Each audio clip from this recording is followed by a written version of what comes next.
نحمده ونصلي على رسوله الکریم اما بعد۔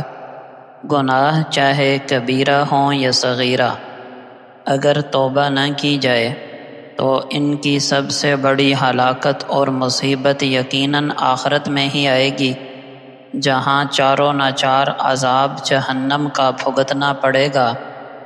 لیکن اس دنیا میں بھی گناہ انسان کے لیے راحت و سکون کا باعث نہیں بنتے، بلکہ انسان پر آنے والے مصائب و آلام، بیماریاں، پریشانیاں، تکالیف، مصائب، دکھ، رنج دراصل گناہوں کی وجہ سے آتے ہیں۔ المیہ یہ ہے کہ ہم اپنی جہالت یا غفلت کی وجہ سے ان مصائب و آلام اور آفات و مشکلات سے نجات حاصل کرنے کے لیے ساری زندگی دنیاوی مادی اسباب کے پیچھے بھاگتے رہتے ہیں، لیکن کسی طرح بھی نجات حاصل نہیں کر پاتے۔ وجہ صاف ظاہر ہے کہ جب تک بیماری کی صحیح تشخیص نہ ہو تب تک مرض کا صحیح علاج ممکن نہیں، اور جب تک مرض کا علاج صحیح نہ ہو تب تک مرض سے نجات ممکن نہیں۔ قرآن کریم صاف صاف بیان کرتا ہے کہ ہمارے مصائب و آلام کا سبب ہمارے گناہ ہیں۔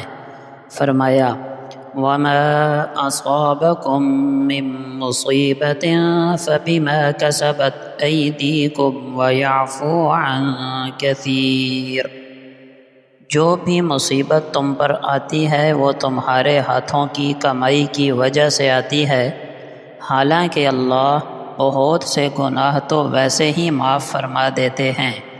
سورہ شورى آیت نمبر 30۔ دوسری جگہ فرمایا ظَهَرَ الْفَسَادُ فِي الْبَرِّ وَالْبَحْرِ بِمَا كَسَبَتْ أَيْدِي النَّاسِ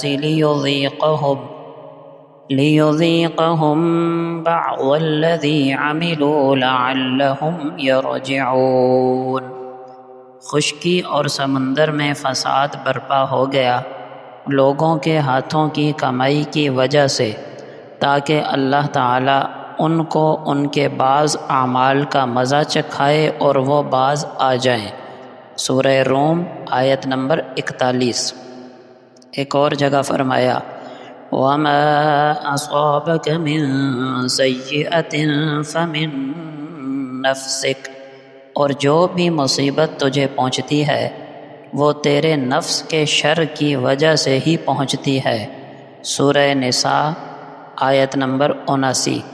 ایک جگہ فرمایا وَمَا كُنَّا مُهْلِكِي الْقُرَىٰ إِلَّا وَأَهْلُهَا ظَالِمُونَ، اور ہم بستیوں کو ہلاک نہیں کرتے مگر جب وہاں کے رہنے والے ظلم کرنے لگیں۔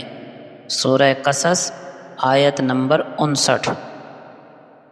نبی کریم صلی اللہ علیہ وسلم نے بھی اپنے ارشادات مبارکہ میں امت کی توجہ بار بار اس حقیقت کی طرف مبذول فرمائی ہے کہ افراد و اقوام پر آنے والے تمام چھوٹے بڑے مصائب و آلام، فقر و فاقہ، بیماریاں، ذلت و رسوائی، باہمی جدال و قتال در حقیقت ہمارے گناہوں کے باعث ہی آتے ہیں۔ رسول اکرم صلی اللہ علیہ وسلم کے چند ارشادات ملاحظہ فرمائیے۔ فرمایا زکوٰۃ ادا نہ کرنے کے گناہ میں اللہ تعالیٰ قحط سالی اور فقر و فاقے کا عذاب مسلط فرما دیتے ہیں۔ معجم طبرانی۔ جہاد ترک کرنے والوں پر اللہ تعالیٰ ذلت و رسوائی کا عذاب مسلط فرما دیتے ہیں۔ ابو داؤد۔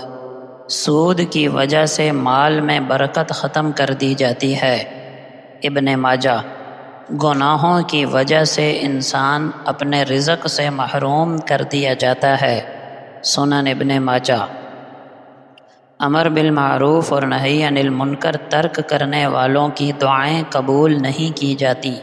سنن ترمذی۔ موسیقی، گانے بجانے اور شراب پینے والوں پر زلزلوں کا عذاب آتا ہے۔ جامع ترمذی۔ حلال و حرام میں تمیز نہ کرنے والوں کی شکلیں مسخ کر دی جاتی ہیں۔ مسند احمد۔ بے حیائی اور فحاشی پھیلانے والوں پر نامعلوم مہلک بیماریوں کا عذاب نازل ہوتا ہے۔ سنن ابن ماجہ۔ ناپ تول میں کمی کرنے والوں پر آسمانی و زمینی آفات و بلیات کے علاوہ ظالم حکمرانوں کا عذاب بھی مسلط کر دیا جاتا ہے۔ سنن ابن ماجہ۔ عدالتوں میں غیر شرعی فیصلے کرنے پر اللہ تعالیٰ باہم خانہ جنگی کا عذاب مسلط فرما دیتے ہیں۔ سنن ابن ماجہ۔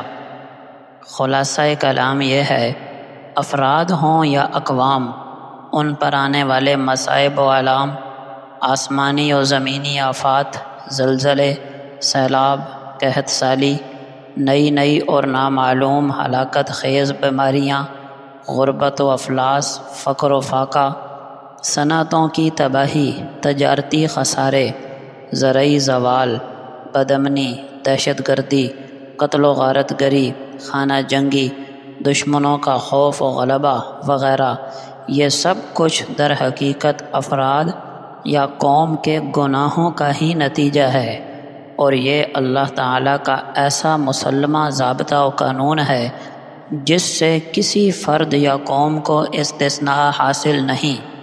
اگر ہم اپنے حالات کو بدلنا چاہیں من حیث الفرد یا من حیث القوم، جب تک اپنے گناہوں سے سچی پکی توبہ نہ کریں گے تب تک اللہ کی طرف سے رحمتوں کے، برکتوں کے فیصلے نہیں ہوں گے۔